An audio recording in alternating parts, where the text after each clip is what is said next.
السلام علیکم ورحمۃ اللہ۔ محمد نوید یہ سوال کرتے ہیں، اگر کسی پر کفارہ لازم آ جائے تو وہ کتنا کفارہ ادا کرے، یعنی ایک روزے کا کتنا کفارہ بنتا ہے، ضرور رہنمائی فرمائیں۔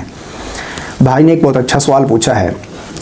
دیکھیں، ایک روزے کا جو کفارہ ہے، اگر ممکن ہو سکے تو ایک غلام آزاد کیے جائے، لیکن اگر اتنا مال نہیں ہے جس سے غلام خریدا جائے، یا پھر مال تو ہے لیکن غلام میسر نہیں ہے جس طرح آج کل کے دور میں، تو اب وہ 60 روزے مسلسل رکھے گا۔ 60 روزے مسلسل رکھنے ہوں گے۔ اگر درمیان میں ایک روزہ بھی چھوڑ دیا تو اب وہ دوبارہ ایک سے ہی شروع کرے گا۔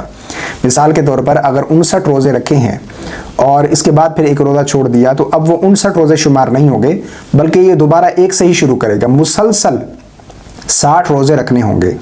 ہاں، اس میں اتنی بات ضرور ہے کہ جو عورتوں کے مخصوص ایام ہوتے ہیں ان کے لیے شریعت میں رخصت ہے کہ حیض سے پہلے جو انہوں نے روزے رکھے تھے اور ایام حیض گزرنے کے بعد وہ جہاں سے شروع کریں گی تو وہ اگلے پچھلے روزے ملا کر اس طریقے سے 60 روزے اپنے مکمل کریں گی۔ لیکن کسی اور وجہ سے اگر چھوڑ دیا تو پھر وہ جو ہے دوبارہ سے شروع کریں گے، مسلسل 60 روزے رکھنے پڑیں گے۔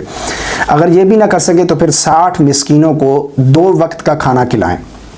اب اس میں بھی اس بات کا خیال رکھا جائے کہ جس کو ایک وقت میں کھلایا ہے دوسرے وقت میں بھی انہی کو کھلایا جائے۔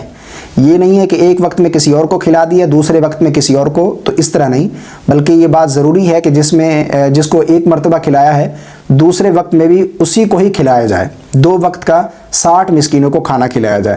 یا پھر اس طرح بھی کر سکتے ہیں کہ 60 مسکینوں کو ایک صدقہ فطر دے دیں، تو اس سے بھی کفارہ ادا ہو جائے گا۔ 60 مسکینوں کو صدقہ فطر دینے سے بھی کفارہ ادا ہو جائے گا۔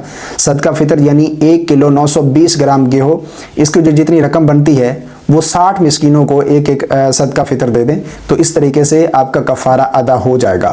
اگر کسی کے اوپر کفارہ لازم ہے یا تو پھر وہ 60 روزے رکھے، اگر ان کی طاقت نہیں رکھتا تو پھر وہ 2 وقت کا مسکینوں کو کھانا کھلائے، اگر یہ بھی نہیں کر سکتا تو پھر 60 مسکینوں کو صدقہ فطر دے دے ایک، تو اس طریقے سے بھی اس کا کفارہ ادا ہو جائے گا۔ امید کرتا ہوں مسئلہ آپ کا بالکل کلیئر ہو گیا ہوگا۔ اللہ تعالی ہم سب کو سمجھ کی توفیق عطا فرمائے۔ السلام علیکم ورحمۃ اللہ۔